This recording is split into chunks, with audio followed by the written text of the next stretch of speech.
High, আমি রিশতা।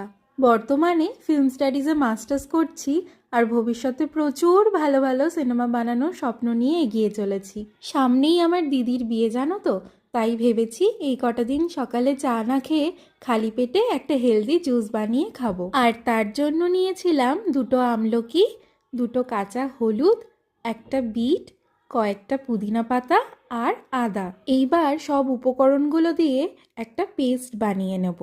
এইবার একটু ছেঁকে নিচ্ছি, ব্যাস তাহলেই রেডি। এরপর দুপুরের রান্নার জোগাড় করে নিয়েছি সমস্ত রকম সবজি, যেমন আলু, পেঁয়াজ, বেগুন, মূলো, শিম, পেঁয়াজকলি, এগুলো।